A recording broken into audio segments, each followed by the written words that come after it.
everyone. So story time. It was really snowing, so we didn't go to school, and I had some free time, and so I thought of going through my dad's books because there was one specific that I wanted to read from those. Just ended up loving them because they were like so gorgeous, the editions and everything, and the illustrations in them. So I thought a video with all those books because they really are gorgeous, and I'm so glad I found them. So let's go with the books.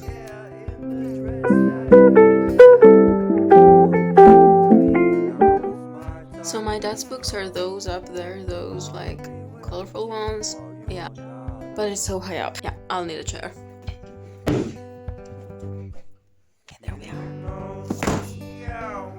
Okay, basically these are some books that my dad used to have when he was a child. Anyway, first book of the lot, The Three Musketeers by Alexandre Dumas. I just want you to pay attention to the illustrations and the covers. They're just beautiful. The Three Musketeers is set in France in the 1620s. Follows the lives of D'Artagnan, an impetuous young man who is after glory, the evil seductress Milady, the weak King Louis XIII, and also, of course, the Three Musketeers, Athos, Porthos, Aramis, with balls and masks and stolen diamonds, and of course, epic swordplay. Look at how beautiful these covers are. Behind there's also amazing illustrations inside. I can even find one right now. There's one. They're just so... I got a craft. From there also other drawings. Next book, Robinson Crusoe by Daniel Defoe. So just look how beautiful this cover is. I mean, honestly, it's just like a little painting if you like that. Honestly, I hadn't even noticed that. So Robinson Crusoe by Daniel Defoe talks about this English sailor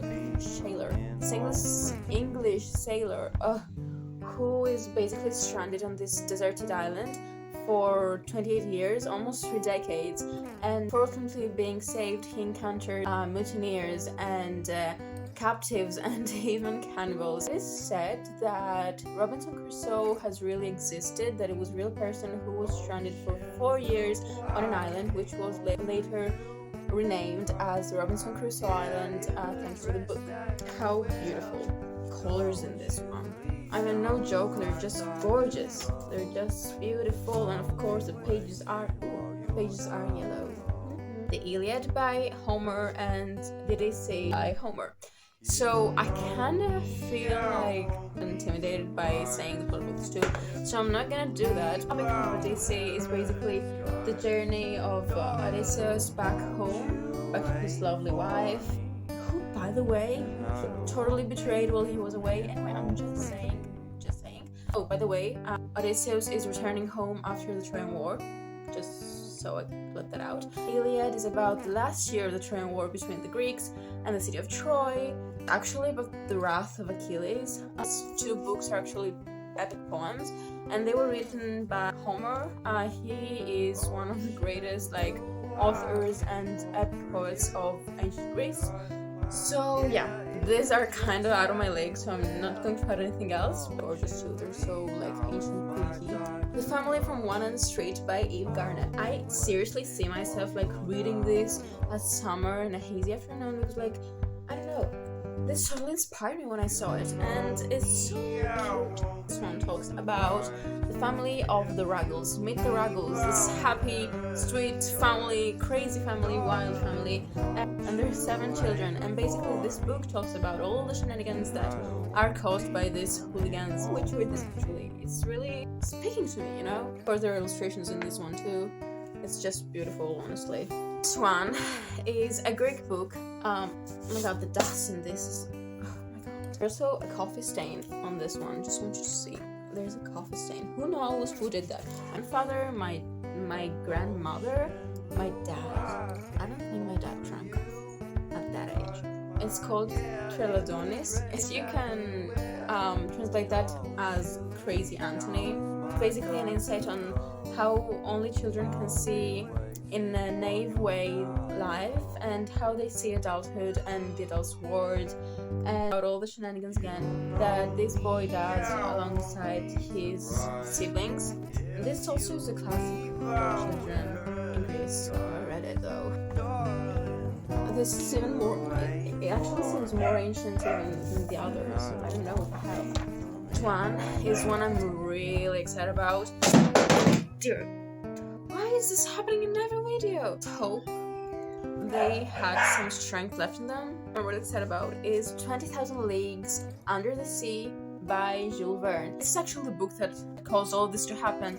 I want to read this book, and so I went and found all the others. Anyway, 20,000 Leagues Under the Sea by Jules Verne. A monster is said to threaten the seas, and so a French oceanographer alongside his assistant go to an expedition which is done by the US Navy and are searching for this monster in order to destroy it. But then, after months of fruitless searching, they find out that this so-called monster is not actually a monster but a futuristic submarine governed by this mystical and imposing man. He called himself Captain Nemo. His name, by the way, in Latin it also means no one, so that makes it even more interesting. So they're taken to this journey alongside the captain and his crew, 50,000 miles under the sea.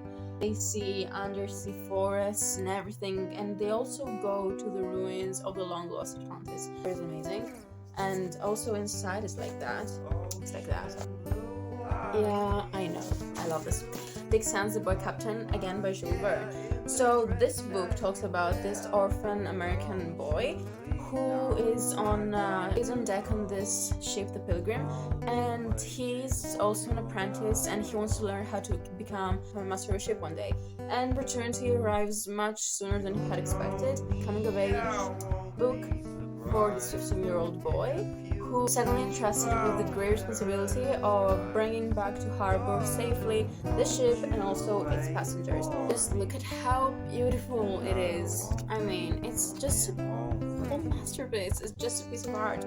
Only the covers, I don't know even for the inside. It's just a masterpiece on the outside. I mean, it's beautiful. Last book from my father's books, even though that's not all of them. There are others. I just thought of doing some of them. It's The Secret of William Storage by Jules Verne. Again, probably or my dad was a diehard fan of Jules Verne and his books, or they just kept on buying them because they thought he was one.